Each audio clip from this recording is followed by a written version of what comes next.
Welcome to the Outer Realm with Michelle and Amelia Pisano. Airing live on the United Public Radio Network, 105.3 FM in New Orleans.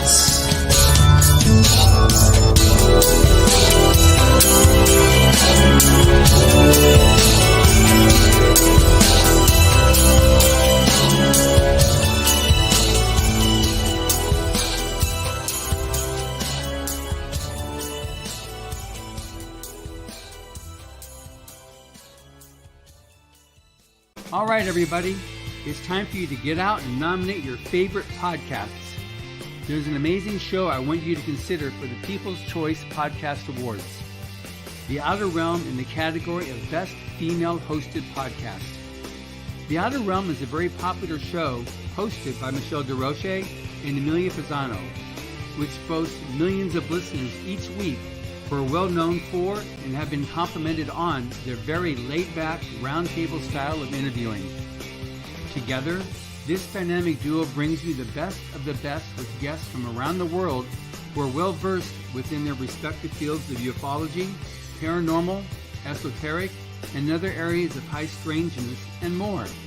So go to podcastawards.com to nominate The Outer Realm in the category Best Female Hosted Podcast. That's podcastawards.com, and please take a moment and do it now. Good evening, everyone. Welcome to the Thursday night segment of The Outer Realm. We're broadcasting live on the United Public Radio Network, UFO Paranormal Radio Network, 105.3 and 107.7 FM from the beautiful city of New Orleans. We're fully sponsored by the amazing people over at Folgers Coffee, who've been a part of our journey for a few years now, and we're really, really humbled and grateful to have them as part of our Outer Realm family. So big thank you to Folgers Coffee. Also, big thank you to Justin Snicker, aka Dr. Snick, the Sonic Surgeon, for his contribution of his voice, his music, and his time for our new intro. Well, not new, our intro that you just heard. It's new for us. We love it. So big thank you, Dave.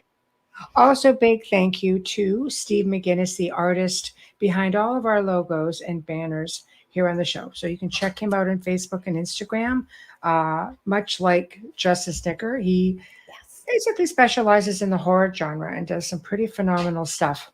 So tonight we are talking about haunted travel destinations. It's summertime, so we thought it would be a really good time to get the show on the road with some people. We know school's out for, the United States and other countries around the world, and Canada's trailing behind. So we're getting there. Before we start that, we'd like to send out, all this whole submarine, the Titan and Titanic and so on and so forth. We want to offer our condolences to the families of the people who are on board Titan. It's just, people have their opinions on it, and it is what it is. But at the end of the day, it's not a happy outcome. And there's some people left behind in all this.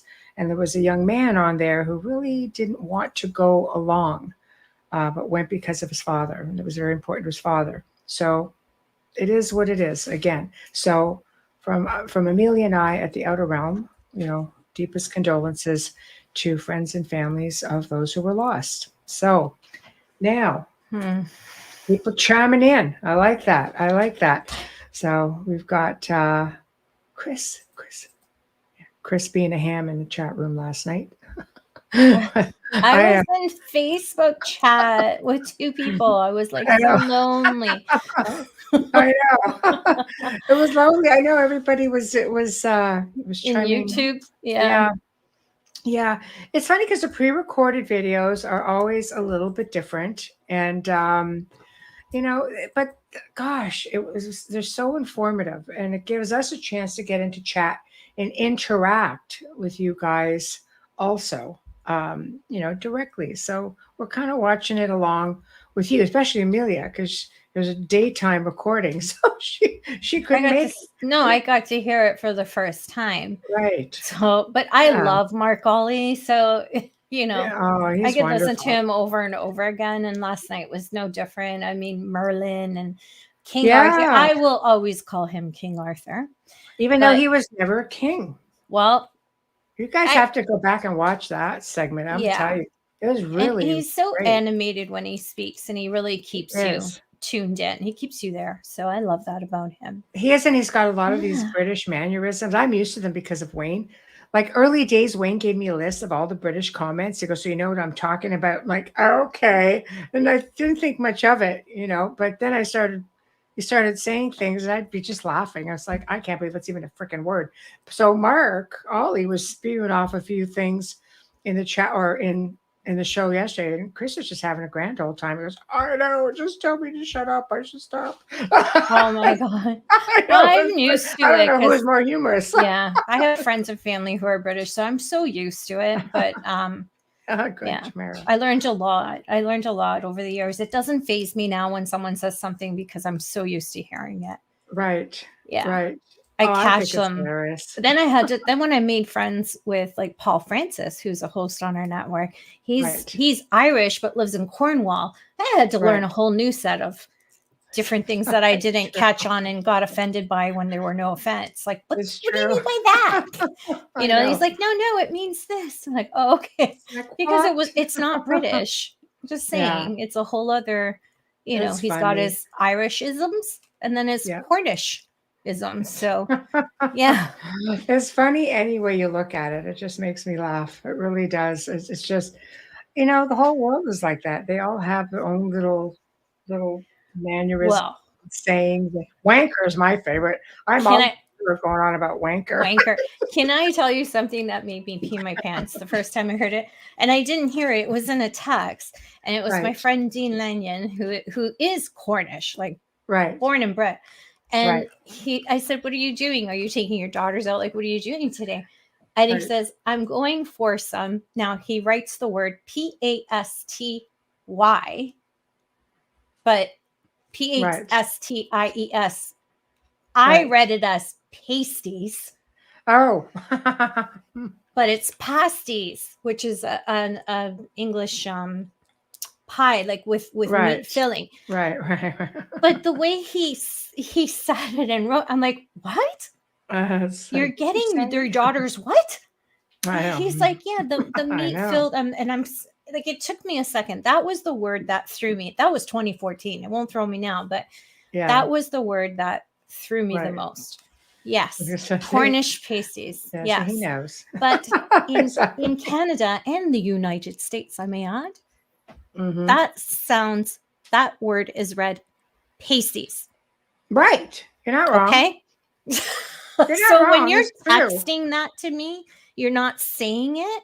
If I had heard him say pasties, I would have automatically, you can tell pastry pasty, right? Yeah, right. But it was texted, and I'm like, you're doing what? But you see pastries, you're just taking the R out. That's what I just said. Yeah. So, you just, but he. In all fairness to us over here in the West. Yeah, but it was like, it was just through me. I'm like, what do you mean you're getting your daughter's pasties? I know. Like twin girls, 11 years old at the time. What the hell are you talking about? I know. But anyways, we got that one done. That's a whole other show. That was the one that threw me the most. Everything else I'm used to, like dodgy and wanker. Yeah. Those are all. I know. There's some that I learned from Hamilton once in a while too, though. Oh, he spews them off regularly. He throws a couple that I have to stop and. I know. Because I think it depends on what part you're from. Oh, no. Some of it's pretty wild. Yeah. But tonight, guys. Yeah, Yokaka. I know. Haunted travel destinations. I thought it would be fun to start with something in New Orleans, since that's where the network is from. I know there's so many. There's so many. I mean, I think, and I only go back based on some of the stuff Joe had said. So we just got little tidbits of like, you have bigger explanations for some than others. But Sorry. hold on. Hair's blowing around here with the damn fan. I know, right? Oof. No.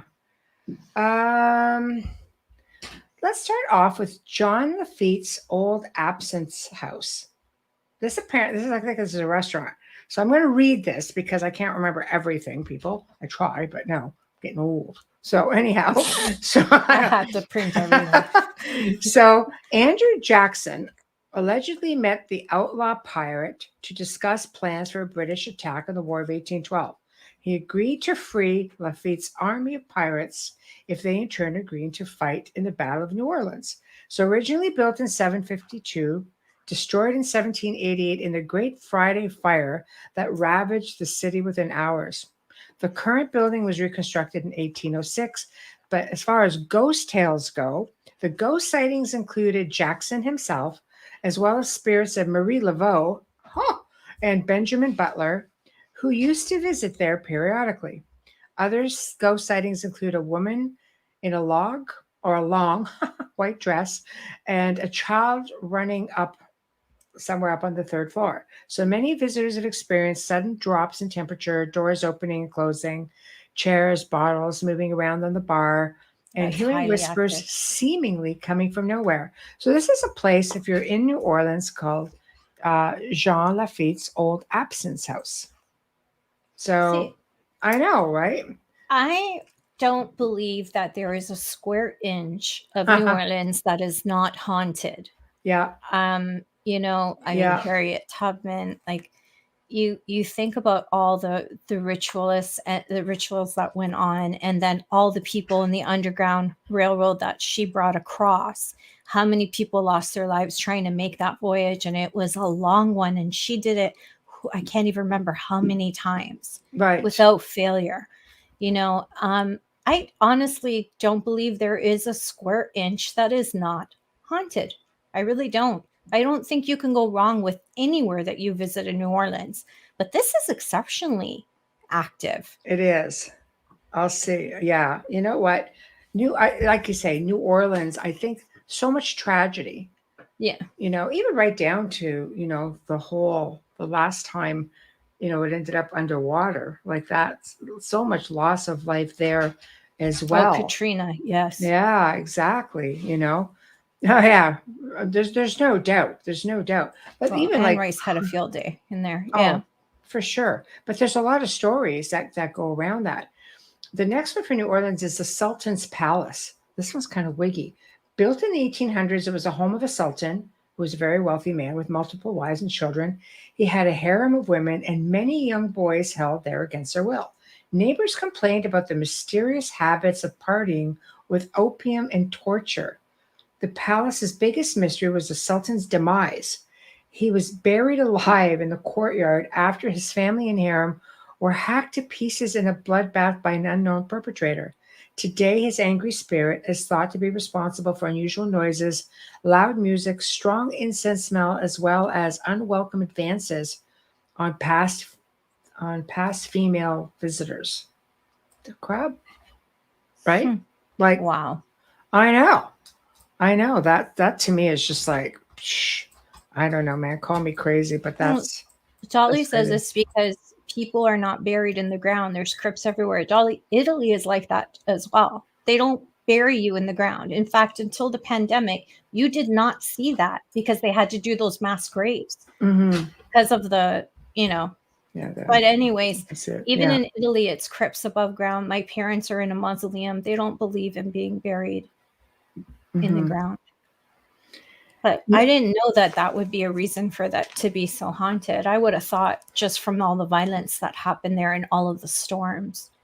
Well, that too. I mean, plus things aren't what they seem. Like Tamara used to think like there's a graveyard for Madame Laveau, but but some people believe she's not actually buried. She's not there. See? Yeah. But yet people will bring offerings and have sightings of her. But well, yeah, I wonder if she's got possessions there. Or, I don't know. It's interesting. I don't know. Or is it that they're seeing her? Are they manifesting her? Or is it an illusion because you're in such a deep state in desperation to want to? I believe anything's possible. Yeah, I mean, it's just one of those cities. look at the stories that Joe has even told us about vampires. Just strange things going on, and people just disappearing. Like like people just see them. They look around. It's like people who were like forever old. They've been there forever. And there's so many tales of vampires. And I'm trying to think of the name of one. Let me see if I can bring this up, because it's who's the name of that vampire? They have a lot of creepy stuff down there. Oh, heck yeah. I'm just going to see if I can bring it up, because it is just like, oh my gosh. Hold on. I probably won't be able to find it. Of course I won't be able to find it. Okay. Well, I can't just be reading the whole time. So, Saint Germain. That's the one. Exactly. Do you know there are photographs of him right up to the 80s? And when people go back, like, a couple hundred years, there's descriptions of him and drawings of him. And the guy sits there and thinks, like, what the heck? Like, people are looking at him going, is this even possible? And then all of a sudden, the guy just disappeared. I wish I could find his information. I'm just going to see, because there's a lot of info on this guy. And I think I was going to do a gray zone on this at one time. Can I just answer Chris's question really quickly? Since you're searching, Chris asked, isn't Jim Morrison buried in New Orleans? And I quickly Google searched that because I don't know. I mean, I was 2 years old when he died, but he is buried in Père Lachaise Cemetery in Paris, France. Yeah. He's not buried, but they're both French, so I could see how. Close enough, yeah. Yeah. Okay, no. Count Saint Germain, also this New Orleans, an alchemist who may have discovered the secret of immortality. You think? I think maybe he did too, because people see him everywhere. He was believed to have been president of the Council of Nicaea in 325 AD. He's appeared many times through history, with the most recent being the 70s, always as a 45-year-old man. Records show he was born in the late 1600s. But yet he was present in 325 AD. That makes, it bounces around. Traveled in upscale cities in around 1742, and known by some of the most famous European figures such as Casanova, Madame de Pompadour, King Louis XV, Catherine the Great, Voltaire, Anton Mesmer. Like he traveled in amazing circles, linked to many secret societies such as the Rosicrucians, Freemasons, Illuminati, Order of the Templars, the Knights of Light, the Society of Assaic Brothers. In 1779, he went to Hamburg, Germany, where he befriended Prince Charles of Hesse-Kassel, remained there for 5 years, and he just drops off, and then shows up with his most recent appearance in 1972 in Paris, where a man named Richard Chanfray announced that he was a count and appeared on TV to try to prove his claim. Anyway, apparently he committed suicide in 1983 and showed up in New Orleans in 1902. And he is known even today as the infamous Louisiana vampire, and went by Jacques Saint Germain. And he lived at 1041 Royal Street. But I don't know. Like, what do you guys think? That's kind of different. I don't think he's a vampire. I suspect he's some type of immortal. Yeah. He reminds me of Dorian Gray. Yeah. The story of Dorian Gray with Oscar Wilde. How he just constantly reappears and his painting keeps changing with his face, but nobody really knows what he is. See? That's the thing. I love that film. I love that film too. I'm so all about that. I love it. Yeah, it's great. It's a great film. Okay, so you want to go to one of your list haunted locations now? Sure. I only have a couple because I'll talk with everybody, because I was saying to Michelle knows this about me. I've never purposely investigated anything other than when I've been with her. I used to mostly work in crime, which I have some news for you after the show, Michelle. Okay. Remind me. All right. So I have some mostly, for you too. Oh, wow. Okay. I worked mostly high profile murders and things like that. So anyways, I know a lot of people head towards Europe and really, again, like New Orleans, it's really hard to find something that's not haunted in countries that are as old as theirs are, as ancient, and as many different civilizations and races that have crossed their land and their waters. So being Italian, most Italians spend, believe it or not, they spend a good chunk of their summer in Italy if they can. They'll often go for 2-3 months at a time.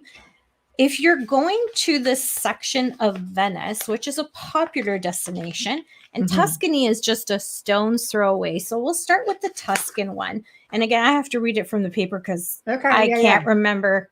Yeah, that's poop. okay. We're I can't remember poop. You can't remember all. That's crazy. Yes. I remember all that stuff. Well, it's just too much information in a short time. But in San Gimignano, which is a tiny medieval village in Tuscany, there is a medieval criminal and torture museum where you can see the tools utilized to torture sufferers, get this, during the Roman interrogation. These tools, like guillotines, iron maidens, torture benches, were used on heretics, believe it or not. Also, people practicing promiscuity, homosexuality, Protestantism, and Judaism. The tools used and the display of the victims will leave you with a sense of unprecedented horror. I wish I could share these pictures with you. They're literally collars with spikes in them. But you can. Everything that you, I know, but there's a big thing right across it. That's why I didn't send it, because there was a big stupid get a customized quote like right across it, right? That's what happens when you Google things.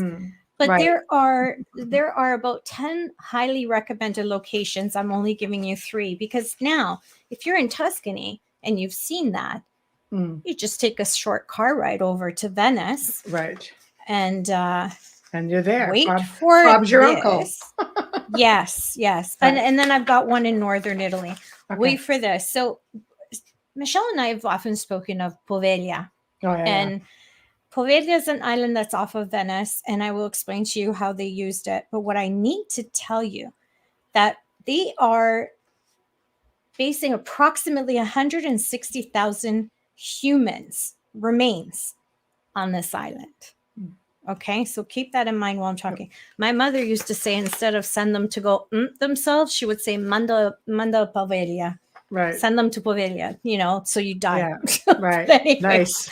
Okay, so it's there's a lagoon around it, and it's a forbidden island. You're not allowed to go on there because of you could pick up all kinds of toxins, you could pick up bacteria, and you'll probably be knee deep in bone ash. Yeah, because it's spongy.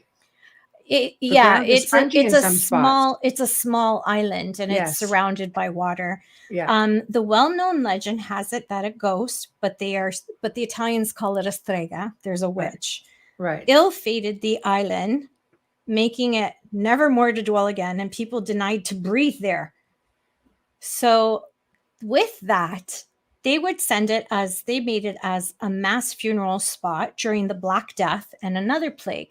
So they would just send everybody who was sick there to die. They would just leave them there. But this isn't just it. Okay. Later, after sending people to die there, and there's bones and people just buried all over this island. Yeah. They turned it into a hospital.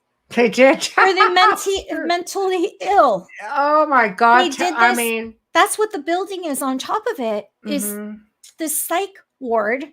Okay. And there was a surgeon who was psycho, who butchered patients with experimental treatments. He went crazy himself, died from jumping from the 2nd-story window, must have landed on cement. But it remains a mystery as to where his body went, because it was never found. Well, no kidding.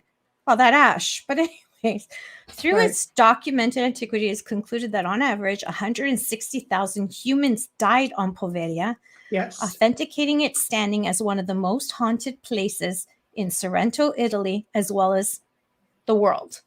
They have the greatest number of deaths per square meter of land. Well, they said it's a tiny island. It's like 7-hectare plot. The island is a 7 7-hectare plot that was used as a mass grave. Yeah, it's tiny. Well, think about that. 7 hectares is 7. What is that? 7 football fields? Canadian football fields. Our football fields are a lot bigger than the American ones. Right. That's why when NFL players come up here, they can't breathe when they run the length of it. Just saying. It's just the truth. Oh, no, so for sure. If you want something that's not going to kill you, if you go over to the Grand Canal over in Venice, did you want me to do all of them now? Since I'm in Italy? Wait, did you just want me to do one? Well, yeah, no, we'll do it, and then we'll move on to some other ones. We'll do it. So I only have 2 more. Oh, it's okay. So for here, some of the things that on Poveglia. Poveglia. Okay, whatever. There, look, you sound like a native. I love it, even with the hands. Poveglia. I love it. You're rubbing off on me. I was just going to say that, but she always finishes my sentences. The bell tower was actually removed there, yet locals can still hear the bell on occasion. And I know my daughter wasn't too far from it. And I remember her messaging me because we sent her to Italy for Christmas one year. And nice. She goes, that crazy island. I can see it from here. I'm going, where are you? I said, you didn't tell me we were going there because they were just traveling around. She goes, oh, yeah. She goes, but I can't. She goes, we're not allowed on there. Says, so, the researcher in me is going, I'll pay somebody to take you. Yeah. But then the mom in me is going, no, don't go. There's a reason why. Yeah. It's true. It's dangerous.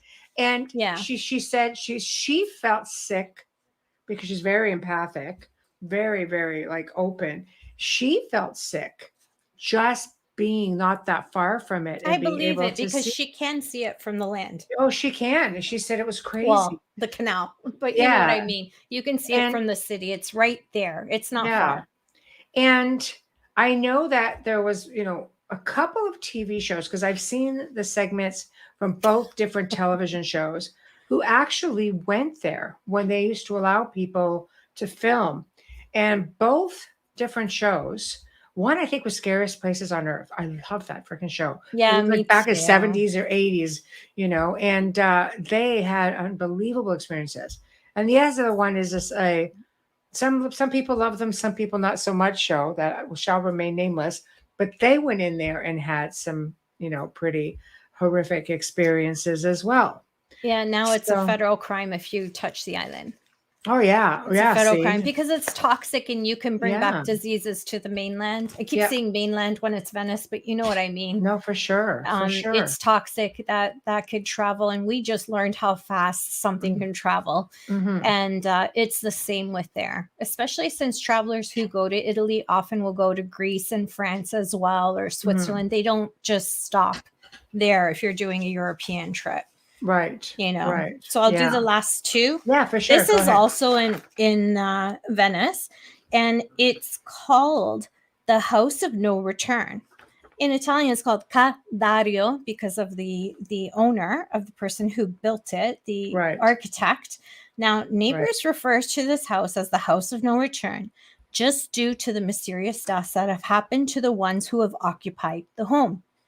Constructed in the 15th century, the real owner and architect, I should say the original, sorry, I was on Italian sites, so when they translated to English, it's all messed up. So the original owner and architect, Giovanni Dario, lost his daughter to suicide and his son to murder at the time that they occupied the home, that they lived at home. There were 2 further killings and suicides in Ca Dario. And the 13 consecutive owners of the home have all mysteriously reached their death. Nobody owns it now. The government owns it. It's basically, and you can go and see it. Yeah. Oh, you can. Okay. Yeah.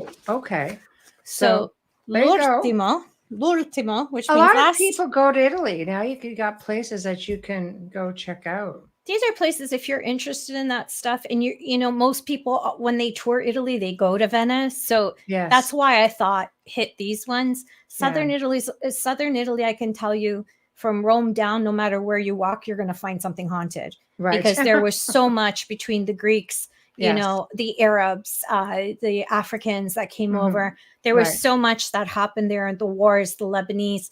So there's a lot Rome and of Egypt, energy. Antony and Cleopatra. Like yes, lots, that was huge. That was huge. Absolutely. Yes, absolutely. Yes. So this church, far from the core of Rome, but has a similar name. It's called Sacra Cuore Suffragio, and that means Sacred Heart of Suffering. Oof. It is a single room museum of purgatory souls. This is in Milan. So people who go to Milano because they want to shop for fashion, if you're into high fashion, Milano is the fashion capital of the world, along with Paris. Right. Okay. It applies to have recorded several occurrences of souls caught between hell and heaven, attempting to attract someone who's living for their petitions to assess them into paradise. That's somewhere we need to go. You can see proof of purgatory, such as pictures and trademarks when you go in. They actually let you go in there. But everyone who goes in there has an experience of being touched or spoken to, voices, the feelings, the creepy feelings and everything. And it is, I don't know if you can see it. Yeah, we see it perfectly. Look at that. It's beautiful. Yeah. Wow. Isn't it gorgeous? Yeah. And it's just in the middle of the town. Like it's so old, Right. You're talking. Well, everything it looks like a miniature cathedral of Milan. Yeah. It looks like the miniature. Yeah, that's beautiful. Yeah. That's so beautiful. This is all north. So if you're going to Venice, you got Venice, Tuscany, Milan right after. So you can do those three. I love it. But you can Google search 10 most haunted places in Italy and it'll come up. Right. There we go. It's not just the Colosseum. It's not just the Colosseum. And they're letting you tour it again.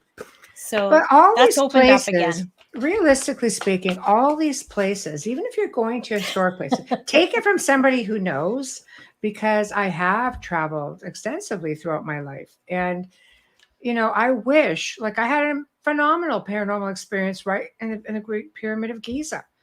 Full on apparition. I'm down in the bowels of the Great Pyramid, and because back then you could just tip people and they would let you have access to places that nobody else had. So, I look up and I see this man. I come out this long corridor that had to go down on my belly. And I kind of popped up and I see this man there. She's got more balls than I do. I know. She has a lot more courage because I'm claustrophobic. I couldn't do that. But I love, ancient history and architecture. Egypt's part of your blood. This is going to, and this is going to happen like probably one time. So I'm down there. I come up and it was a long corridor and it just kind of went down on a slope like this. So I come out and I look up and there's a man standing there and I got the sense that he may have been a worker at some point. I didn't know, but about like 3 years later, they had discovered an entire village at the base of the pyramid where these people actually had tallies, which showed they were paid to work. They weren't slaves, but this guy was standing there. And I, me being me, without having the tact that I have today, when I'm speaking to spirit people, I said, "You're dead. You know that?" And he goes, "You're dead." And I thought about it and I went, maybe. We really don't know. Well, we don't know. We really don't know. It's a dimensional thing, right? Yeah. So I just looked at him and I just went, okay. Turned around and climbed back up through this crazy tunnel and thought to myself, holy crud, that was an experience. But I wasn't into the paranormal then. So I did not appreciate it for what it was. I mean, I wasn't professionally doing this. I didn't start doing this till probably, like 10 years later. It just after that, yeah. Oh, heck yeah. I mean, this was pre-children, being married. Something happens and you just, Yeah. And I didn't appreciate it for what it was. And exactly, Tamara, to them, we probably are. Please I think so. Yeah. Now, our favorite saint, Pio, he is, if you're going to Italy, if you go down to the south, this is the last time I'll say this, because this one he was known for the last stigmata. He passed away, I believe it was 1968. Oh my God, my daughter's birthday. I never knew that. Wow. I never knew it was September 26th. Was that your daughter's birthday? He died and on your I've had birthday? him sleeping with her for it'll be 26 years. Wow. Yeah, I didn't know that. Okay. Sometimes you just, you Google something and it shocks the crap out of you. Synchronicities, yeah. So he's from San Giovanni Rotondo, down and around the region of Molise in Italy, which is southern. It's around the boot. Mm-hmm. And his casket is glass. You can see him, and you can see that he has not changed very much at all. But there are no scars of, after he passed away, there were no scars of the stigmata at all. Right. They all closed. Disappeared. Yeah, they disappeared. Now, if you think I'm lying about this or I'm exaggerating, there are videos on YouTube that you can search and you will see him bandaged and bleeding, doing mass, so much so that the Vatican sent inspectors and pulled him off the pulpit so he wasn't doing mass, because they didn't even believe him till they spent time with him. He was losing 4 to 8 liters of blood a day. Wow. So anyways, if you are into the holy stuff, between Italy and France, you will find many churches that have skulls and catacombs that are openly visible, buried saints, warriors that fought for the church. You will see them in both countries, visibly in the churches. And I believe every church between France and Italy is haunted. Right. These cathedrals have been around since the 15th and 14th centuries, so they are extremely old. But the catacombs of Paris, same thing, right? Underground. London, they all have them. The Hellfire Caves. There's another one. Yes. Here's one of my favorite, and I would love to. I know a friend of mine had, invited me over many times to come and visit, and the Tower of London. Right, built by William the Conqueror in 1078. Amazing. 12 years after he conquered the area in 1066. And it basically goes on with stories, like so many haunted stories. It still contains the crown jewels of the monarchy. Yes. Estimated that about 400 people were tortured and executed there. In 1480, I think 1483, 2 young princes were murdered and hidden there. And of course, now we know it's because of King Richard, who also went missing. Those were the nephews, and they have found them. But they show these shadowy figures who are still there holding hands, and they drift from room to room and melt into the walls. And then Catherine Howard, this is a story that to me is just unbelievable. And Anne Boleyn. Catherine Howard, the wife of Henry VIII, is said to be there. Anne Boleyn, also wife of Henry VIII, was imprisoned and beheaded there. Yes. In 1536. In the garden. She's often spotted in many different areas of the tower. Her headless torso paces frequently spotted in the chapel of St. Peter, where she was buried. In 1876, so this is like an old haunting, a soldier on duty heard commotion in the chapel. He pressed his face to the glass. God, guys, just imagine to see something like this. He saw a procession of ghostly lords and ladies, knights in armor, and Anne Boleyn. It makes sense. Think of the trauma they suffered walking their former queen to have her head axed. I know. As her father ran away. Her brother was killed before her, and then her. All because he just wanted to get rid of her. I know. She wasn't producing a male heir. Well, who knew that it was he who wasn't producing the male heir? It was him. Imagine how it would have fallen if they knew. Yeah, I know. I think that would be a fantastic place to visit. Well, I think there's a lot of fantastic places out there. Yeah, Queen Catherine, I believe, the trauma being so young and I can't even imagine. But bear and lions, that's interesting. That is interesting. I wonder if it's because of all the hunting they did. Lions, where would they get the lions? But you know what? Think about it. You said it houses the crown jewels, right? Those crown jewels are gifts from all over the world. Some which have been worn by other monarchs, and that could just bring some attachments with it. I mean, the big stone that they're fighting over is from India. There's lions and tigers there. Yeah. Bears, okay, that can come from anywhere there. Right. But think about it. Lions, I mean, they have diamonds from Africa in their tiaras and their crowns. Anything could be attached. It's all craziness. I mean, people don't factor in haunted items. Thank you, Tamara. The tower was a zoo for King Henry VIII. That I didn't know. There you go. There you go. Here I am making it all paranormal. So that's just, well, why not? That's what the show's about. But I think it's really fascinating for sure, you know. So let's talk about just talk about the ABBA concert. Let's talk about places like on this side of the world. Pearl Harbor. Oh, Pearl Harbor is a big one, and it goes back a really long time, and obviously, and it's heavy with me. Pearl Harbor, yeah, suffered devastating losses December 7th, 1941, when Japan attacked. Thousands of people lost their lives. Highcombe Air Force Base, if I'm saying that properly, sits next to the harbor. It was also attacked. USS Arizona was also attacked. Nurses and doctors were killed. And the haunted reports are the oldest ghost associated with the area is that of a man named Charlie, and nobody is actually sure of who he is. At the base, there are reports of strange sounds, apparitions of civilians, visitors, soldiers, and other souls.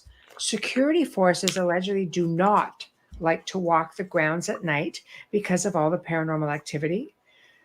People report feelings of tremendous sadness, obviously, extreme pain, a lot of anxiety. They experience feelings of being incredibly frightened for no apparent reason. Over at the airstrip, people report a sense of panic. Again, would make sense. Strange glowing mist that floats about. On the USS Arizona, remember the bodies of her crew, they're still there within the sunken walls, okay? So that's a grave site. It's said to be the most haunted spot in the area. People have seen apparitions of soldiers on the dock over the vessel. Another ghost is said to wander the deck when the tide is low. Then when we get over to Ford Island, to this day, residents report phantom voices and footsteps in their homes, as well as objects moving, electronics turning themselves on and off, dark shadows walking around only to vanish when approached. That's in the area that surrounds all of that. Because that wasn't there then. There was nothing but military bases, air bases, Navy, and a hospital for veterans. That's all that was there at the time when they got hit. And that was a hell of a sneak attack. I know. It's crazy. You're just going about your day. Nurses and doctors are being killed as they're walking. If it wasn't such a long flight, I would love to. That's one of the places that I would love to visit for respect. Right. Well, that changed the course of history. And you know what? It did. Yeah. And there's a lot of, sadly, I don't like to attach conspiracy to anything, but unfortunately, there's quite a bit. Yes. That is attached to that, which is sad, like everything else. But, there's a lot of amazing places. Let's talk about Gettysburg. I've had the privilege of being there a couple of times. Some people dig it, some people don't, but there seems to be a really huge array of people who are so interested in this location. And because there's a lot of places during the Civil War. And Gettysburg really gets a lot of huge battle fought there. But you go to Virginia, you go to the southern states, you'll find many battlefields. It's a hop, skip, and a jump from the White House too. So that's war upon war walking through there. Exactly. Yeah. So Gettysburg, July of 1863.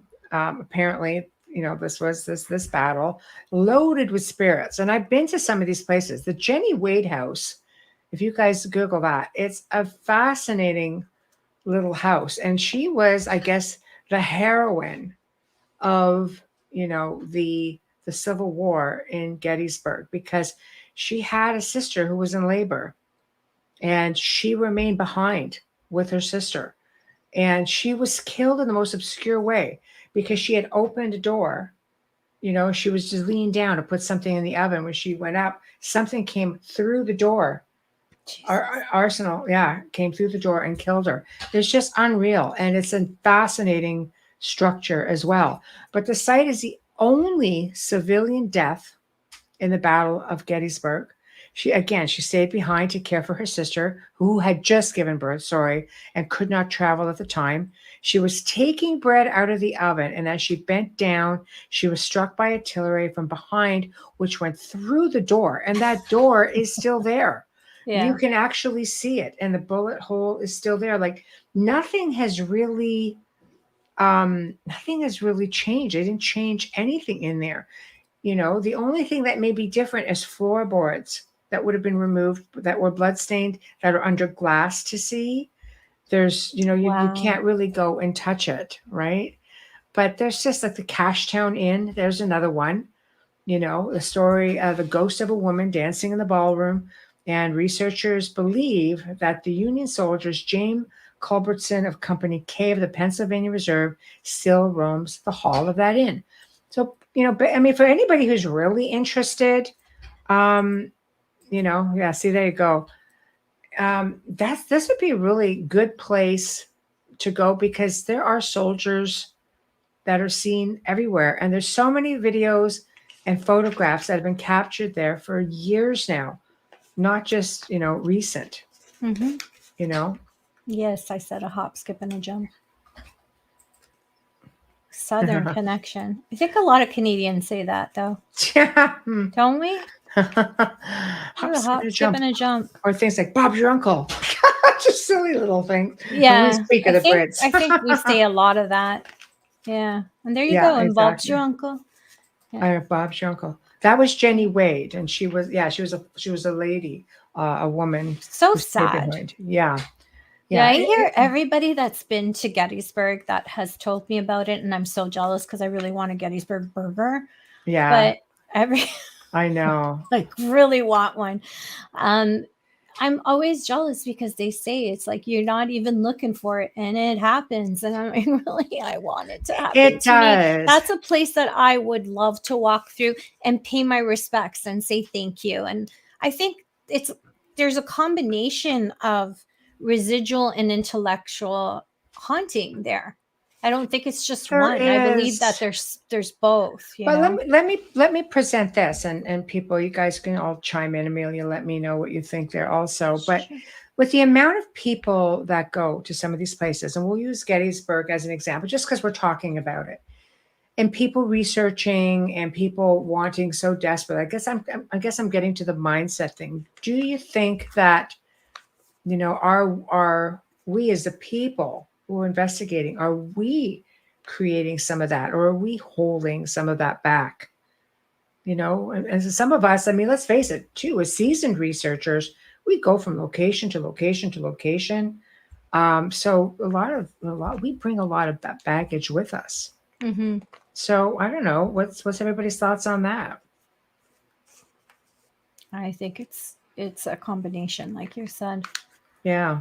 I thought that as well. And I also think that because I did one of these tours, and don't get me wrong, they're fantastic tours. They have tours everywhere, and they take you can't go on the battlefield at night. They don't let you do that.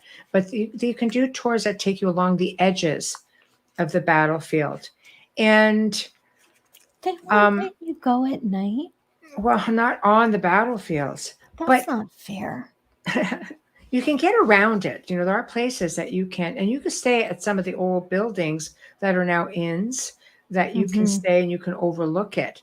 But, I find that's the tour I was on, at least, it was like, oh, we have a medium here. We have a young guy who's stuck here and everybody's going to help bring him on. Meanwhile, I'm there with like Peg and Cassie. I'm there with 7 of my closest friends and who all mediums. And they're all sitting there going, I was going to say Michelle travels with medium. She is a medium. So yeah. Well, it's a different experience. Of my friends are, so you hear certain things and you're like, and the point I'm going with it is not to cause any discredit. Like the history part of everything is phenomenal. They do a really good job. They bring equipment, things like that, but I don't think they need the plants, but it's to include people. Okay. I get it. But I think it feeds into some of it also.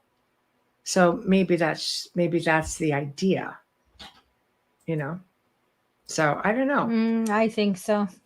Well, I thanks, think a Chris. lot of that happens. I saw that at Lizzie Borden's house. I was picking up stuff that There's didn't another belong in haunted that. place. So you talk about that. No, well, I was picking up spirits that shouldn't be there. Right.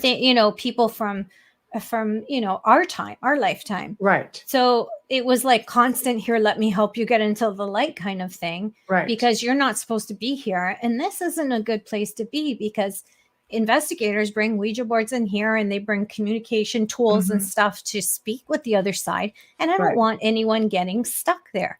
Right. So I'm that person that's going to move you, and I feel like a lot of people. Controversy also. Yeah, I know. Right? Too bad for them. So I know, right? So what's the thought on that? No, because we're talking about, I'm glad you made mention of that. So let's stop there for a second and talk about that. So some of these places you go to, they're businesses.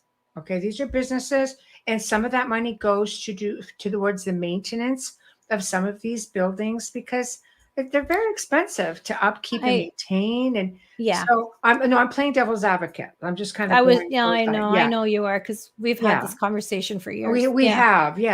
So I don't know, when you see a soul who's lost or maybe who wants to move on and just for whatever reason can't or won't move on, what do you do? And move them. Bing, nudge, bing, bing, bing, nudge, very forcefully nudge. I wasn't referring to Lizzie Borden or anything like that. There's a lot of residual activity at the Lizzie Borden house. Don't kid yourself. Right. But no, I'm talking about people who maybe came in with a family member who was doing the tour and they were attached to them and all of a sudden got stuck there. Those people I'm going to move. But what Michelle and I have experienced through our years of work together is that an ascended spirit, once ascended, can come back. Absolutely. But why let them stay there? Absolutely. It has to be their choice.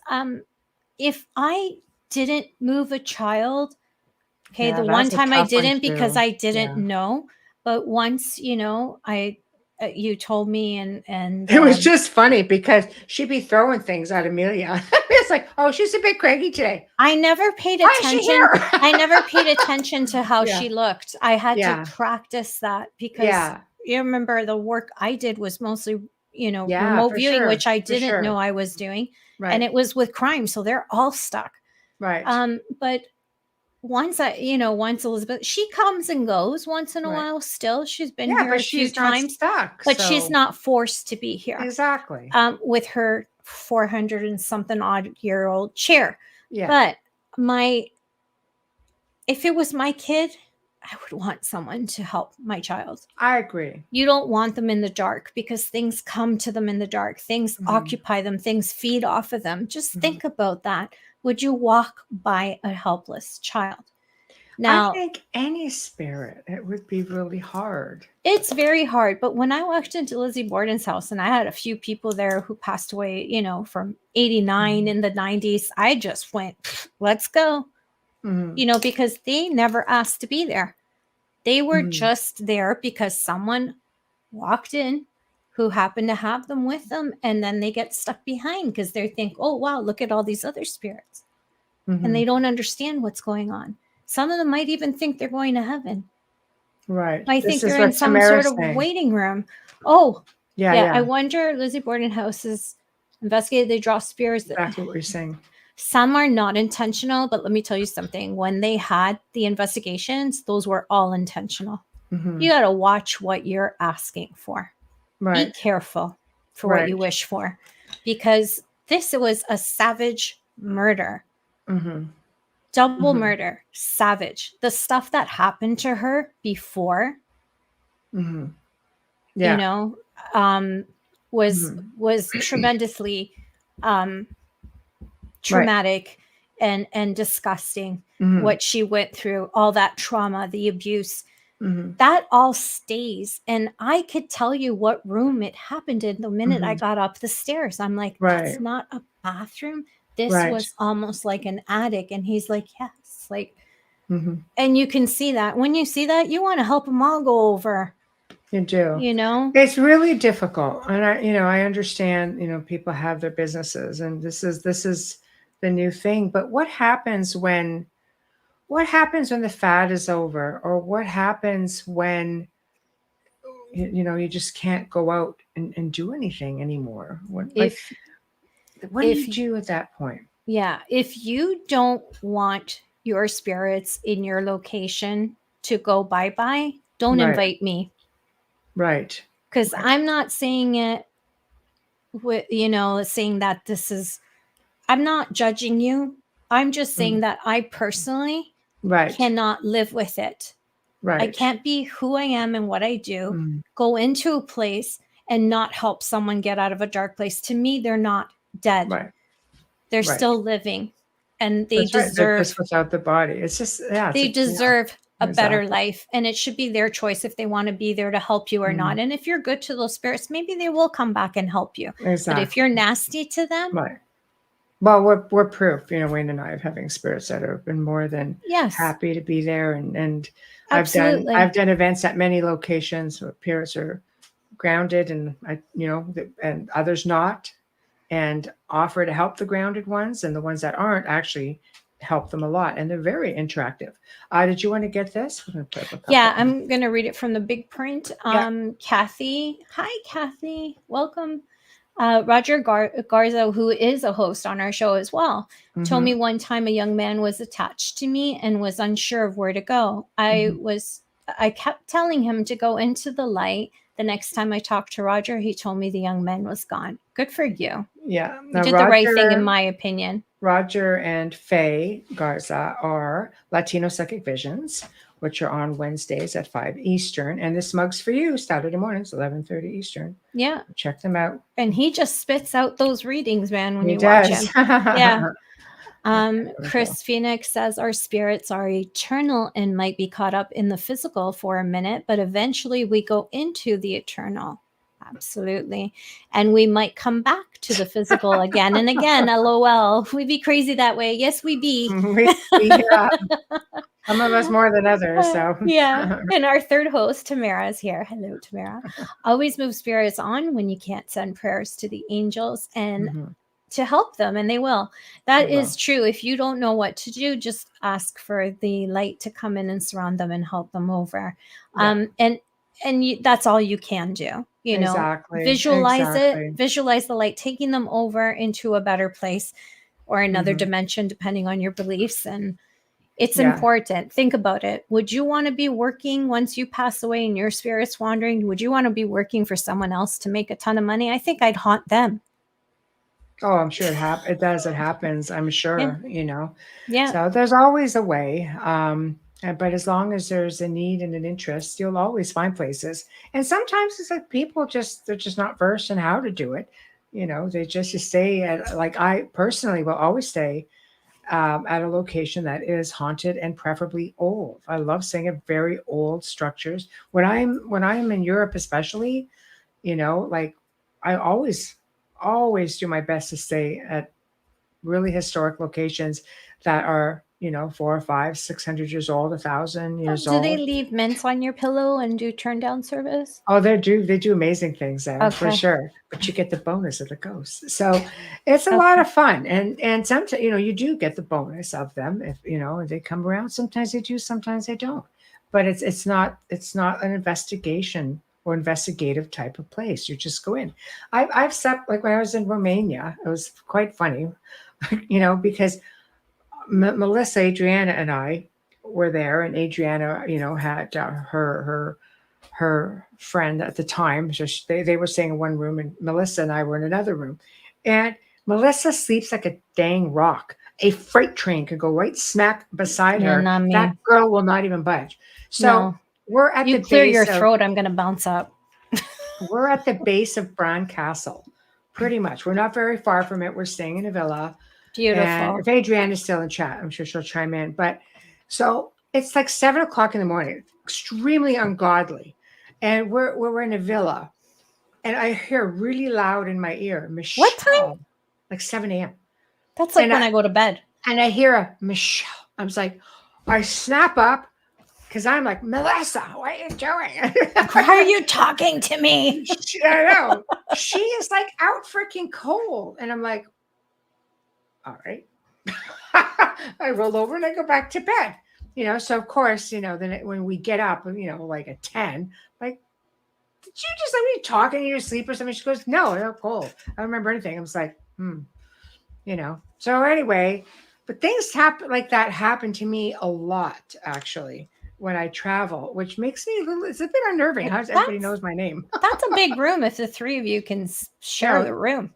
Well, me, her, and the spirit. Oh, okay. I thought Adriana they were in another. Adriana was in there too. Oh, they are very big rooms over there. No, they were totally in another room. It was just Melissa and I, and there were two beds. So Melissa and I were bunkies throughout the whole trip. Which brings us next to, if Michelle and I share a room, we'll never get out of the room because we both like to sleep. We do. Yeah, we'll never. But it'll be lunchtime. Like, where's coffee? I love, I love, getting into like haunted forests and things like that. I just love that sort of stuff. Yeah. So I'm, we did go to the Hoya Baciu Forest, and it is again the most haunted forest in the world. Yeah, it's above the. It's above the suicide forest. Yes. It's above the Black Forest. I can't remember what it's called. Yeah. We went to all kinds of haunted places, and we went to all the castles, and we did all of that. But of course, the pièce de résistance for me was haunted forests, and they should be thankful that I didn't make them spend the night. Because I said, if we ever went back, I said, oh look, somebody had a tent here. What a wonderful idea. We'll tent next time. Didn't go over well. Anyway, so we go up there. It's the bathroom thing. Otherwise, I could stay there because I wouldn't sleep. I would get sucked into a vortex. Gone. Yeah, but I wouldn't sleep. But we didn't. We didn't sleep. Yeah. Well, we did. I won't say we didn't. I had a nap. When we first got in there, it was probably about like 2:00. I don't know, 2:00, 3:00 in the afternoon.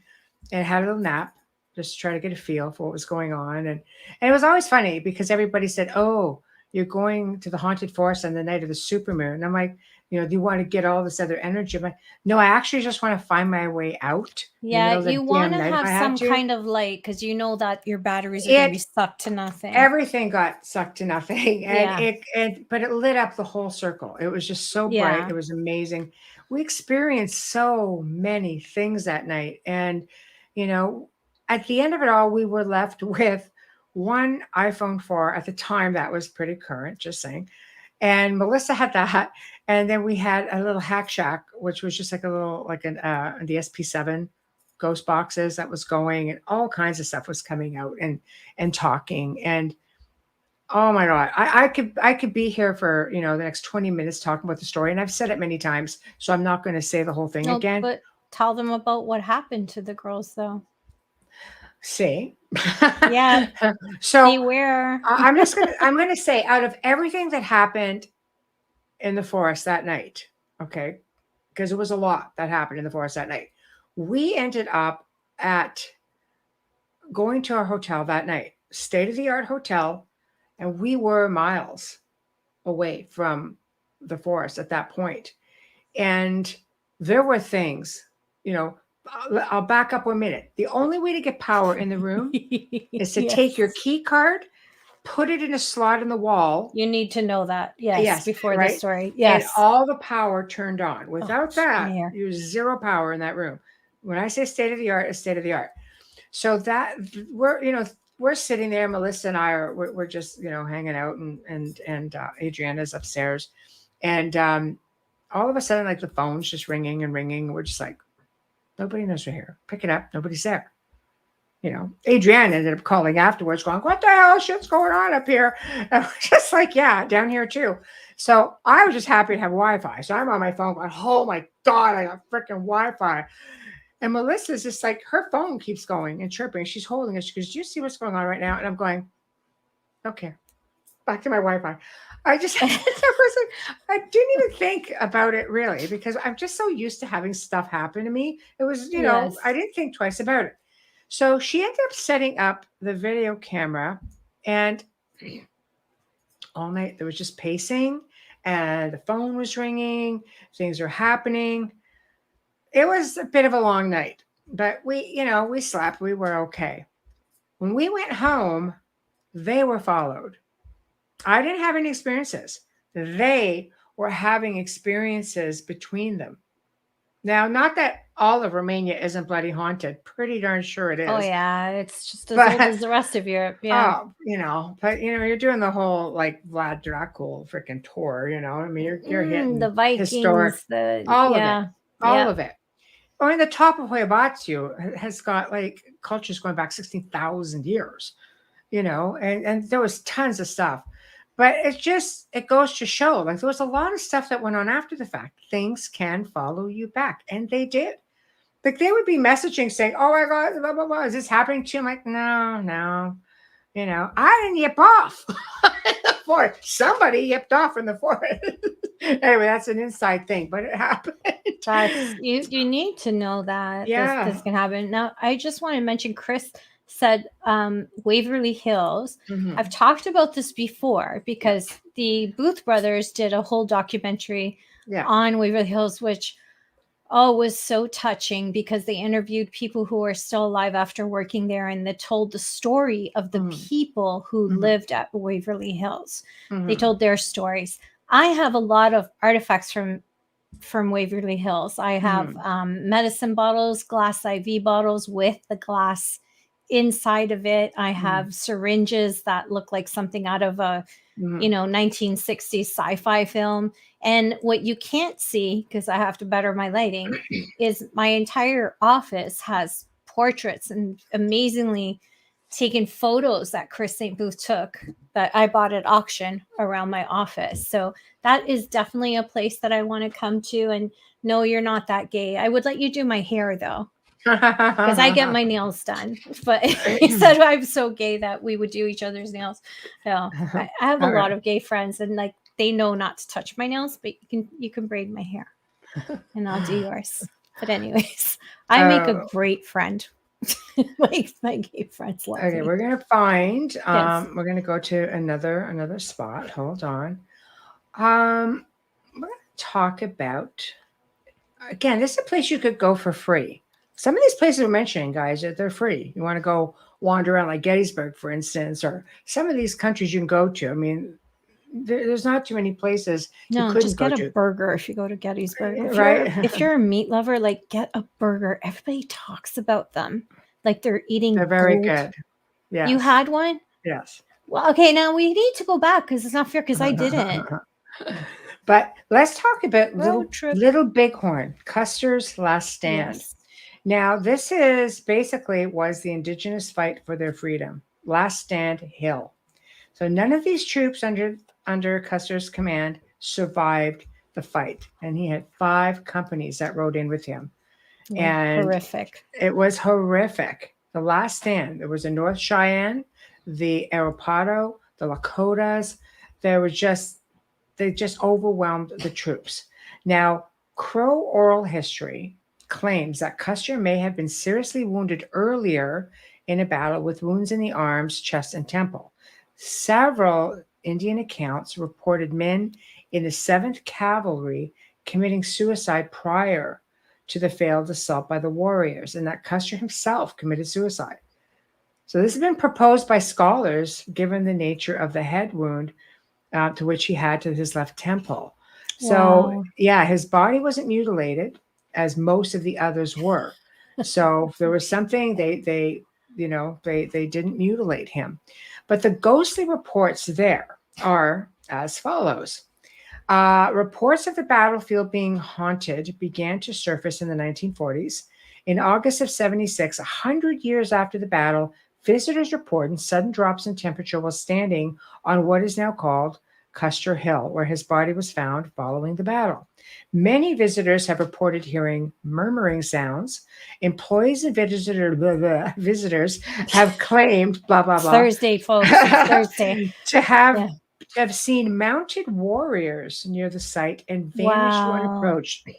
Buildings on the site erected by the Park Service for the park rangers have reported strange locking and unlocking sounds of doors being locked and unlocked. Lights being turned on and off when the building is occupied. One employee saw an apparition in the visitor center walk through a locked storage room, and encounters and reports seem to be increasing. And in recent years, visitors claim to feel strange tugs at their limbs when no one is around and being pulled down to the ground. So, what's that all about? Do you think it's residual, or do you think it's intellectual? Intelligent, sorry, not intellectual. I need coffee. An intelligent haunting. I don't like my Wi-Fi, just saying, it freezes me. No, I think it's a bit of everything. I mean, if something's tugging at you, yes, I believe that's an that intelligent haunting. That is.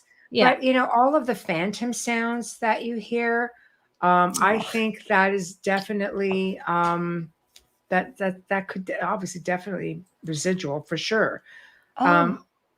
Okay. Kathy Henley Little, a cousin of my grandmother, died at Little Bighorn. Captain Meyer Kioff. His horse was the only thing alive. Oh, I'm so sorry. Wow. I'm so sorry for your loss. Yeah. Wow. That is awful. Mm-hmm. Wow. That whenever it comes up, on television, or they're covering it, or online, I react to that battle like this Pearl Harbor, like the sinking of Titanic, like the sinking of Edmund Fitzgerald. I break out into tears. Like I just can't, as an empath, I can't handle that kind of carnage. And well, see, I'd like to ask Kathy just on that level. Okay. But as a family member, Kathy, as a family member of someone who died in this battle, we'll use this one as an example. How does it make you feel when to think that people are going and, because I mean, I've got William the Conqueror, for example, and that's a battlefield, Battle of Hastings, and many battlefields. But how does it make you feel that people are going around and, it's kind of, I mean, these are still people and their families, and then now we have descendants and think, well, it's long enough in the past that we should be able to, you're going to do it. But that would make me feel sadder because it's been so long.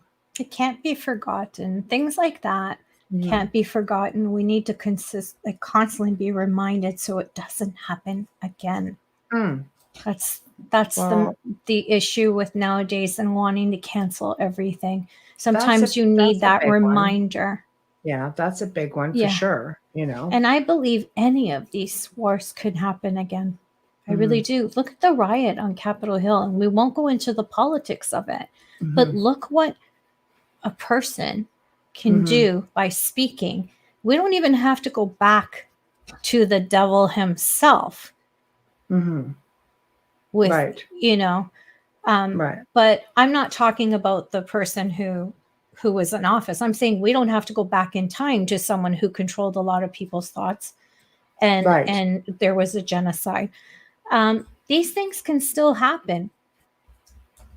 Right. And I agree. Perhaps much easier because of the length that they can reach people via the internet. So I believe that these statues and these stories have to continually be taught in school as a reminder of what can happen and how a human can create so much.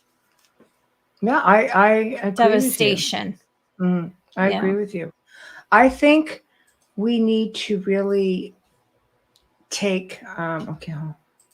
She's asking you, do you mean visiting? I feel that they are honoring the site. Yes. Okay. Visiting, yes, absolutely. But what about ghost researchers? Do you think that's the same and the same idea? And again, we're kind of going back to, a lot of places that there seems to be something that they do to promote. And I get it. It's in a way, it's providing a safe and regulated location for you to come in and have that experience. But from a family point of view, How do you feel about that? Yeah. So you just, chime in anytime, of course. So. Absolutely. And Tamara says, I agree. Rewriting history is a dangerous thing because we are destined to repeat history. That's absolutely written in history books as well. Yeah.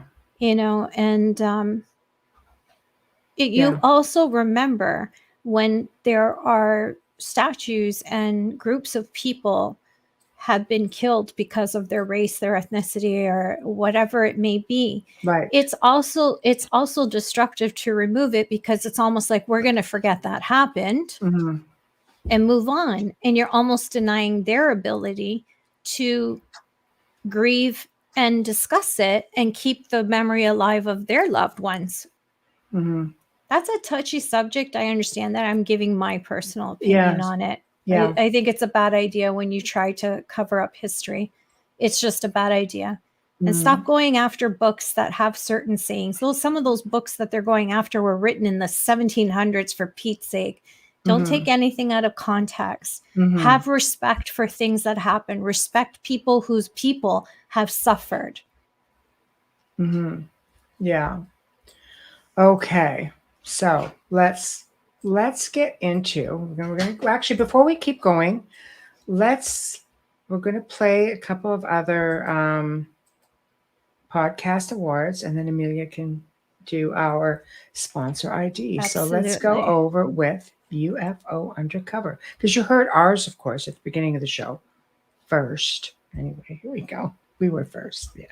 Here we go. All right, everybody. It's time for you to get out and nominate your favorite podcast. Yes, it is that time of year again. There's a show I want you to consider for the People's Choice Podcast Awards. UFO Undercover, in the category of entertainment. UFO Undercover brings you some of the most revealing and current research that is being done with respect to alien abductions and contact. Host Joe Montaldo has been an abduction researcher for over 35 years and is uniquely qualified to bring you live interviews with some of the most well-known researchers in ufology. Go to podcastawards.com to nominate UFO Undercover in the category of entertainment. That's podcastawards.com, and please take a moment and get out and vote now. Who found his picture? One more. Hey there. It's time for you to get out and nominate your favorite podcasts. There's an amazing show I want you to consider for the People's Choice Podcast Awards. The News on the Flip Side, in the category of politics and news. News on the Flip Side is a much different news and political program which is not deemed as opinion news.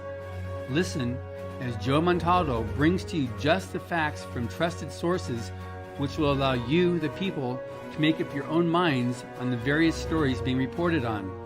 Go to podcastawards.com to nominate News on the Flip Side in the category of politics and news. That's podcastawards.com, and please take a moment and do it now. You're up. I'm going to talk to Joe myself after the show about the face tuning. But anyways, All right. I didn't even recognize that gentleman.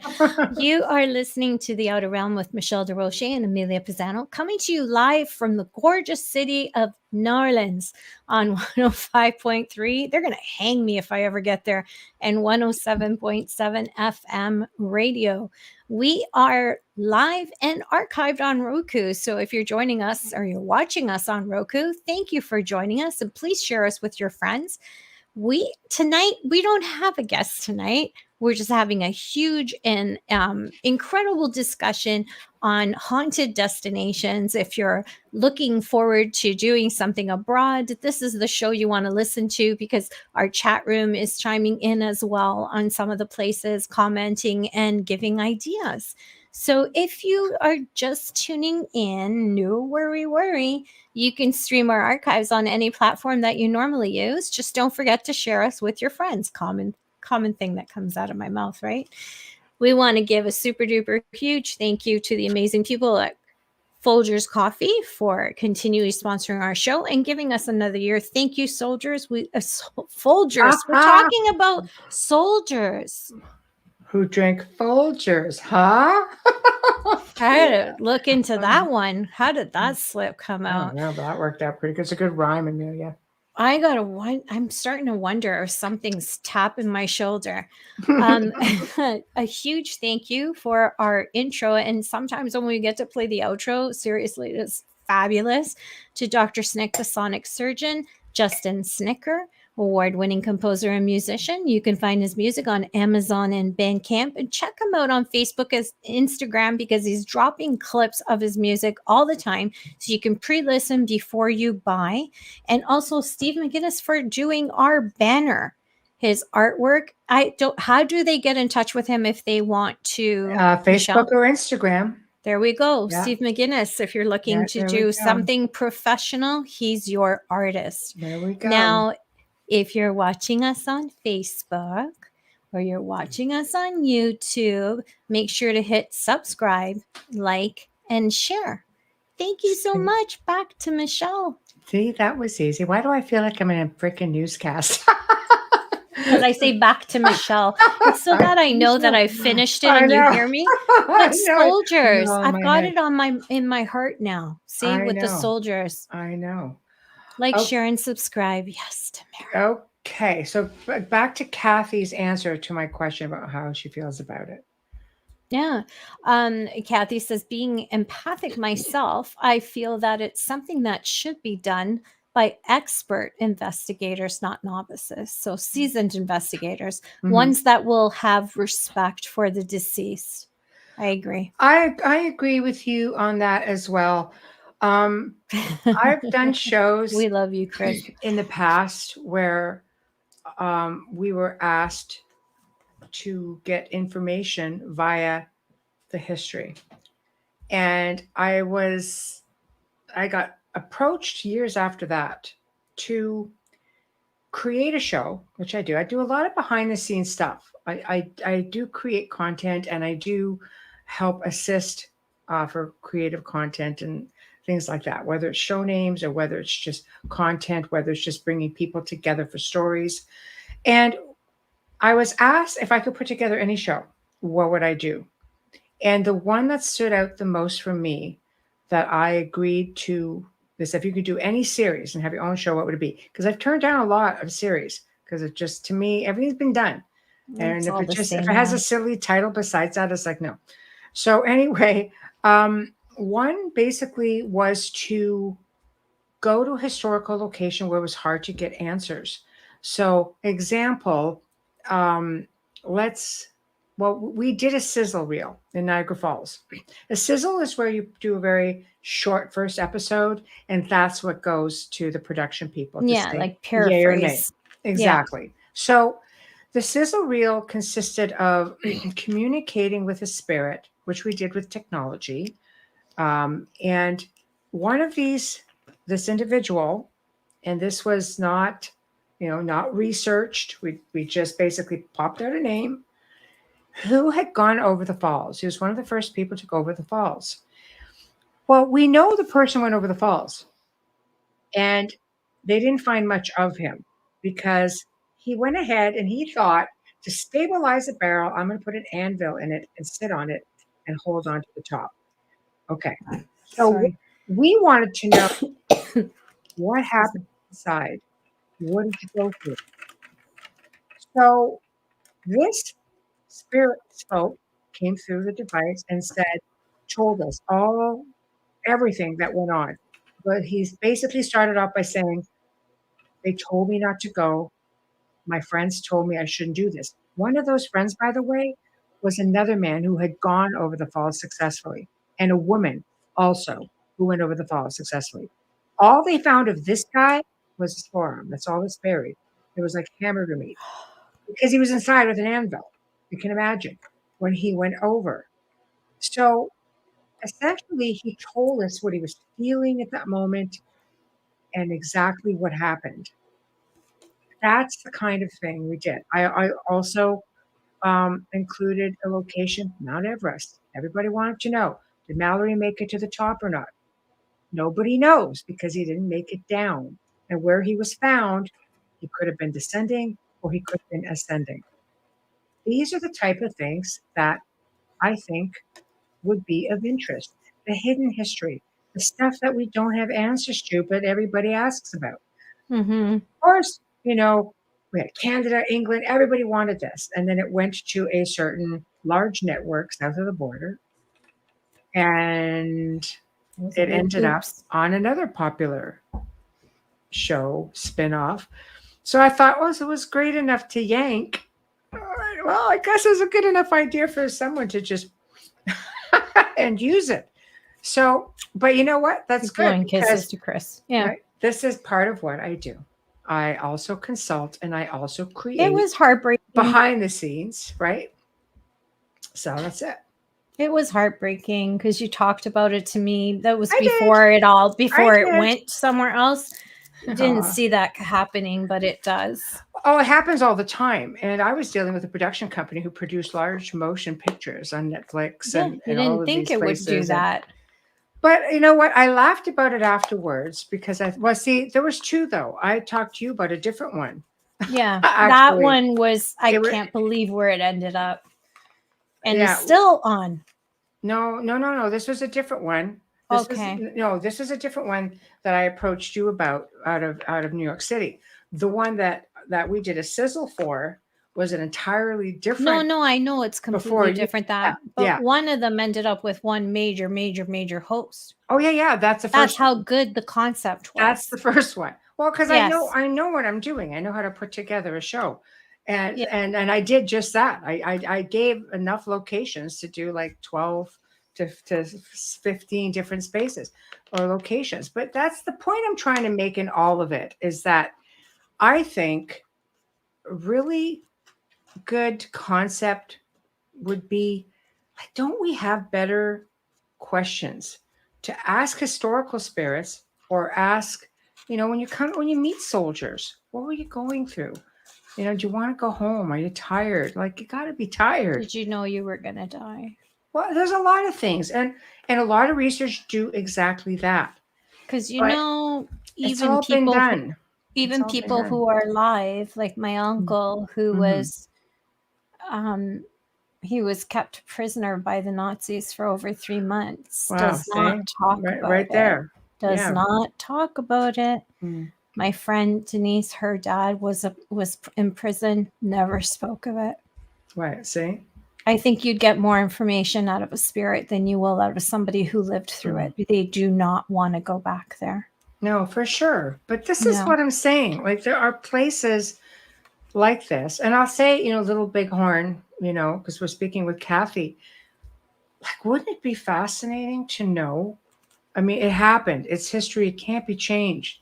But to me, it would be so interesting to know what these people were all going through. I know this is what a lot of researchers do.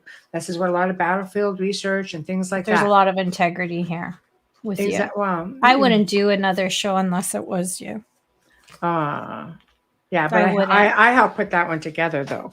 I know. I gave content for that one. That's why I did it. I filled like 85% she didn't ask. Of she that, said, I need you show. to send a video to this producer. I know. Because I'm just saying, if you were in charge, they wanted somebody that I recommended, and it was just, I know. Thank you. I wouldn't do something unless it was completely different, and it would have to have you producing and writing. All these formulas, every show you turn on is the exact same show. But that's the idea. They follow formulas, and every now and then somebody gets brave and goes outside the box. Yeah. Well, Grey's Anatomy, medical show, first one to go outside of the box. They're still running. Yeah. They're still running, and they're going outside of the box again. They're removing the major character. Yeah. You have to do things like that to have endurance. So just remember, guys, like, when you are traveling around and you're going to some of these places, I was obviously be respectful and be creative in being respectful. When I would teach people how to do EVPs, which is electronic voice phenomena, it's doing voice recordings, spirit voices or sounds, disembodied sounds. I would always, because you don't always have the luxury of knowing where you are, but you don't know the history. But if you know the history, take a good look around and look at the space. If it's a historic place or a battlefield, ask intelligent questions. I don't understand people, it's like, is there anybody here? If somebody's staring at you because they don't think they're dead, they're kind of looking at you like you're a Fruit Loop. They're kind of going, well, I don't know. I'm right here. What do you think? So you may not get the type of dialogue that you're hoping to get. You might want to say something like, may I have your name? Make the assumption that there's someone there if you can't see them. Do you know your name? Or may I please have your name? Do you know what year it is? Just ask questions because if you were asking me questions, you said, is there anybody here? And I'm looking at you. Oh, how do you feel now? Yes, I am here. Smack upside the noggin, but I'm kidding. Well, maybe not. I'd like to. How many times you ask me? I'd like to first say, walking in, I hope it's okay. Yes. That I am here. Yeah. I hope that it's okay to talk to you, and if it's not, that's okay too. Just let me know. I would want to reassure them that I'm not there to disrupt them. Right. These things, the sensitivity is very important. And make sure everybody is on the same page, because I'll tell you, I was at a location one time with a colleague of mine, and I'm asking questions. I'm in this long, the one we shall not name, dark tunnel, and I'm like, why don't you come out? Because I could hear it, and I could hear like a breath. I'm going, all right. Look at my colleague going, not him. He's too far away. But I'm saying, please come closer, maybe just, touch one of us. And I kept hearing, please don't come closer. Please don't touch me. Please don't come closer. I'm just like, I didn't even hear that until I got into the recording. And I'm like, what is this? Wow. And I'm just like, and this is supposed to be a seasoned researcher. And I get it.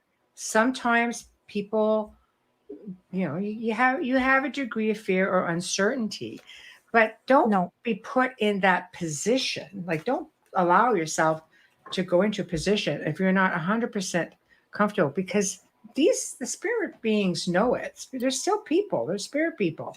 And if you've got one who really wants to have fun with you, that's a sort of like a little bit of an invitation. We have a respectful spirit, however, Kathy. Yes, I agree, Michelle. I would like to know what he went through. I have many ancestors. I'd like to know more about their death. Yeah, I agree with you. And that's a big one. That's a big one. But there's a lot, I guess that's where sitting with a good medium will do. That's a big part of it. Thank you, Zach. Zach says, I like your approach, Amelia. It shows that you respect them. If I was a spirit, I'd be more likely to communicate with someone that approaches me with respect. Well, I hope that if I approach you, you'd communicate with me anyways, even though you're alive. But wave a cigar at you. It's I got one from Cuba. Yeah, exactly. Cubans are sold at the corner store here. Yeah, I just feel that it's entirely important. And how Wayne said, I would tell them my name and tell them why I'm there. Hi, Wayne. That's very important. And Wayne knows that, living in a haunted home. He understands that. In fact, you would let them know when you were filming there all the and time. Give them that respect as well. You have to treat them as if they were in their physical form. It was like that when I did large events at Casa Loma in Toronto, and Sir Henry Pellet was the builder, the owner, and he only had the place for 10 years before he lost it. A whole other long story. But I was brought in by the Kiwanis at the time, and then, of course, the city of Toronto. And every night before the crowds arrived, and we did a historical tour, and that's where I would teach people about equipment, and we would talk about how to do proper voice recordings, proper spirit photography, ghostly etiquette, I guess you could say. And we gave you the whole history of everything. It was really an amazing experience to be given, this building after hours. And I was fortunate enough to have it, for investigation a few times, actually, alone. It was very cool.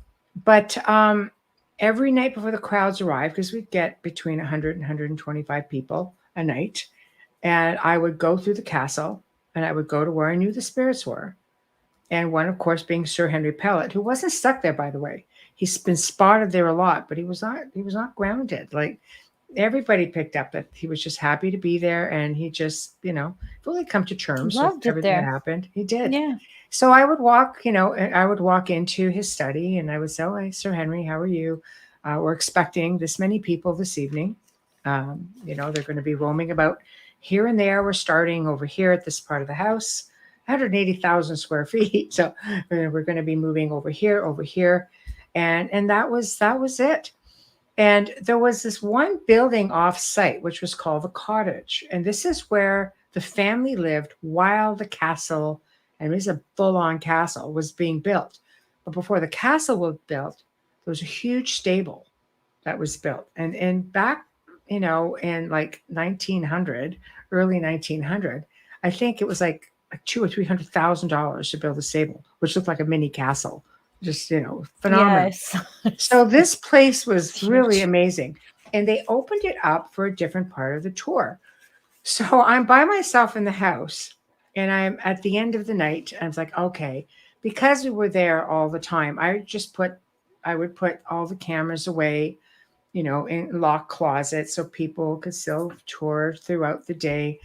And one night I'm in there, and something keeps flicking the lights on and off. And I'm trying to see the camera. So I'm sitting, I'm trying to undo it to put it in the closet. Something flicks the lights. And I'm like, okay, go back, put the light on, go back over to the tripod, just trying to get things moving. It clicks the light off. So I finally just said, like, okay, you know what? I sat down in the middle of the floor, and I said, I can do this all night. I don't really care. This is, you want me to go home. I want to go home, but I have to do this. So if you don't let me do this, I'm just going to sit here and talk to you all night. All of a sudden the light goes on. So then I put the thing in the closet, locked everything up, and I went, good night. And then I walked down the stairs, and I heard behind me click, and the light went off. It was like, huh. So, but this is what happens when you build a rapport with spirits who are regulars there, whether they're stuck or not stuck. You build a rapport. Whoever it was is probably a caretaker of the property at one point and was having a riot. I thought I was a pretty good sport considering, but yes. Dog keeps walking behind the TV on the floor. Nice. Get out. All right. Sorry. So Chris says, each time I went to Waverly Hills, I shielded so hard there's no way I would be able to sense a spirit. I do that in crowds as well. I don't want to feel other people's emotions. I know what Michelle's going to tell you. You can do that grounding and still be able to be a part of what's going on. No, exactly. Yeah. Okay, we're going to do one last location before we slowly sign off. Yeah, we're at the end. This is one of the Great Lake Islands. There are many Great Lakes islands, but a lot of people who live along the Great Lakes have a lot of phenomenal experiences. I've lived along the Great Lakes and have some great experiences. But this one is a little bit near and dear because this one, my parents actually went to on their honeymoon back in the day, and then took my sisters and I as teenagers. And it's super haunted. It's Mackinac Island in Michigan. It's a super haunted island located on Lake Huron. Well, there is Mackinac City, but Mackinac Island is they only allow 3 vehicles. One is an ambulance, one is a fire truck, and I believe one is it's another emergency vehicle of sorts. I don't remember. Yep. So just an amazing little town. And it's roughly 4 square miles of land between Upper and Lower Peninsula of Michigan. And long before the Europeans arrived, the island was home to the Odawa settlement.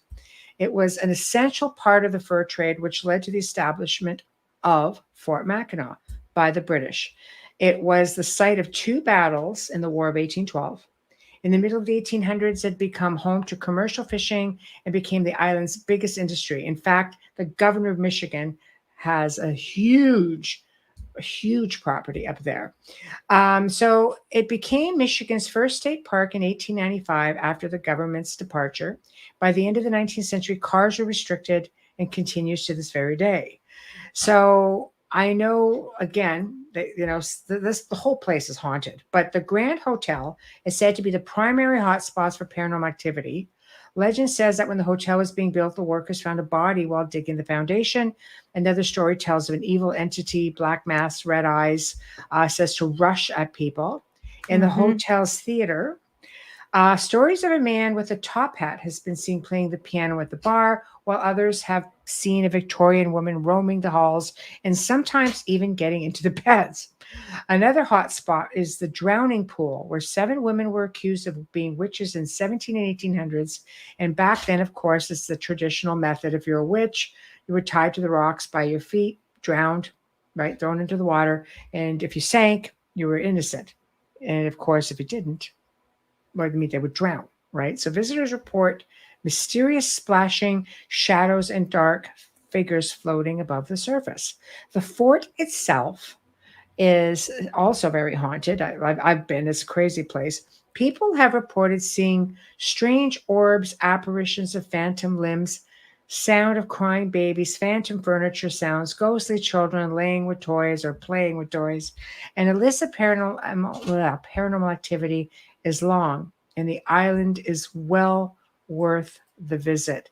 So I think if you're definitely getting to a point where you can visit, I absolutely say go and visit, because it is an unbelievable place with some of the best fudge ever.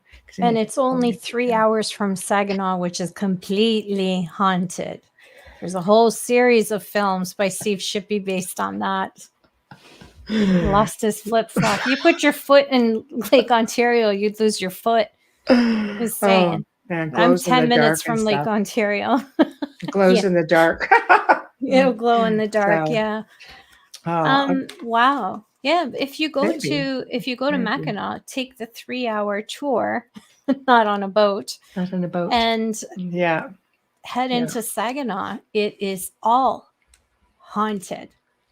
It's unbelievable. And I know they have their own paranormal team there as well. And they do all kinds of investigations. So you can probably even get a ghost tour now. I mean, that would be really cool. So there's a lot. It takes a ferry to get there. You have to take the car, take the boat over. Yes. It's amazing, amazing place, guys. Highly recommended. And that being said, go ahead, Amelia. No, thank you. I was just going to say, if you can't make it, there are so many docuseries on all of these locations that we gave you. You can find films on YouTube. You can find them on all the streamers, all these streaming platforms.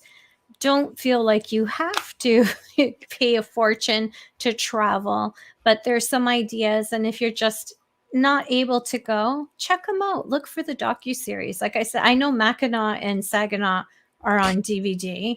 And there's ways to stream them as well. Both locations in Michigan. Michigan's a very haunted place. Any place we've talked about is very easy to access. And also remember, there's places like Alcatraz Island. There's old jails everywhere you can visit. It really depends on what your thing is. I think Alcatraz shut down though. All over the world, there are phenomenal places that you can visit. So jails in your own cities have old abandoned jails have tours that you can do. Exactly. And with that being said, guys, we are pretty much there at the end of another segment. And we want to thank everybody for tuning into chat. You guys just make it so much more fun. This is why we do one once a month. Sometimes more if you're lucky. Yeah, we just have a lot of fun. So big thank you to Folgers Coffee for sponsoring the show tonight and every night. Thank you. We appreciate you so very much. Big thank you to Justin Snicker, aka Dr. Snick, the Sonic Surgeon, for providing us with his music and his voice for our intro and outro. Big thank you to Steve McGinnis, the horror artist, illustrator. I should always say illustrator. Sounds so much better. Anyway, for our banners and all of the artwork here on the Outer Realm. So I'm gonna play our podcast awards for those of you guys who do listen to it because it's brand new. So we'll be playing a couple at the end of the show, ours of course. But next week, guys, the Outer Realm welcomes back Philip Kinsella. He's going to be discussing his book Terrestrial Trespassers. He even talks about his experiences with reptilians, like alien reptilians, big guys. Not talking reptilians. Creepy dudes. Big, yes. Yeah. And Thursday night, the Outer Realm welcomes for the very first time Kim Moser. And she's from the East Coast of Canada. And she's a folklorist. And she's had many paranormal experiences. She's been on shows such as Beyond Oak Island. What else does she do? What else? Why am I brain shooting? Beyond Oak Island, Chase Boat Driver, Telltale Productions, The Last Divide, all kinds. Curse of Oak Island, also Maritime Mediums. There's all kinds of shows that she's been on. But she's also going to be a guest speaker at the Halifax Paranormal Symposium on October the 7th. And it's got a lot of big names that are going to be on there.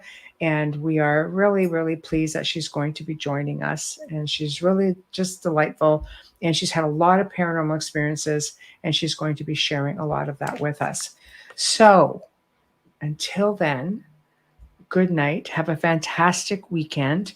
And we shall see you guys next week. And we're going to leave you off with a couple of more podcast awards. So please hang tight and listen. Especially, because one of them is brand new, but this one is ours. All right, everybody. It's time for you to get out and nominate your favorite podcasts. There's an amazing show I want you to consider for the People's Choice Podcast Awards.